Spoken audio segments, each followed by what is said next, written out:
सकाळ सकाळ लवकर उठून अंघोळ करणं म्हणजे माझ्यासाठी एक मोठी टास्कच आहे, कारण थंडीच पडली आहे तेवढी.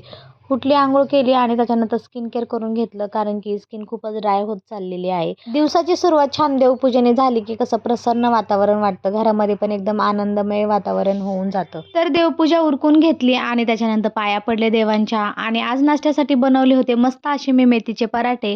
आलोकच्या टिफिनसाठी पण मी तेच देणार होते. आलोकला पण नाश्ता दिला आणि त्याच्यानंतर त्याचा टिफिन भरला आणि म्हणलं आपण पण थोडंफार खाऊन घ्यावा. मी पण नाश्ता वगैरे करून घेतला. त्याच्यानंतर ह्याने 2 जुड्या आणल्या होत्या काल मेथीच्या. मग एकच जुडी नीट करून ठेवलेली होती. त्याचेच पराठे बनवले. म्हणलं एक राहिली तर ते पण नेसून ठेवावं. आणि माझी मेथीची भाजी निवडून झालेली होती. मग आलोकला शाळेमध्ये सोडून आले आणि त्याच्यानंतर राहिलेली कामं केली. सगळे कामे उरकल्यानंतर मग मी घेतलं होतं हे कपाट आवरायला, कारण बरेच दिवस झालं मला हे कपाट क्लीन करायचं होतं, पण मला काय मुहूर्त लागत नव्हता.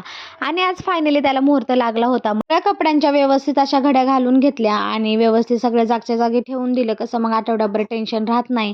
आणि असं छान असं कपाट माझं क्लीन झालेलं होतं, सगळं व्यवस्थित ठेवलेलं होतं. छान असं कपाट आवरल्यानंतर मग संध्याकाळच्या टायमिंगला चहा बनवायला टाकला. म्हणलं चहा पिऊन घ्यावा, कारण खूप वैतागले होते मी दिवसभर ते कपाट आवरून. आणि तेवढ्यामध्ये आमच्या मॅडम पण उठल्या. जी चांगली झोप झालेली होती आणि छान फ्रेश दिसत होती ती. त्याच्यानंतर मग ह्यांनी संध्याकाळी येताना भाजीपाला घेऊन आले आणि त्यांनी येताना माझ्यासाठी फेवरेट असा अननस घेऊन आले होते, कारण की त्यांना माहिती आहे मला हे खूप आवडतं. जास्त काही खाता आलं नाही लक्ष्मीमुळं, थोडंसंच खाऊन घेतलं. आणि अजून एक सरप्राईज होतं आलोकसाठी, तर ह्यांनी त्याच्यासाठी घेऊन आले छोटंसं असं फिश टँक. माझ्या आलोकला खूप आवडतं हे पहिल्यापासूनच. आणि तुम्ही पण मला नक्कीच कमेंट करून सांगा की हे फिश टँक तुम्हाला कसं वाटलं. तर भेटूया नेक्स्ट ब्लॉगमध्ये. बाय.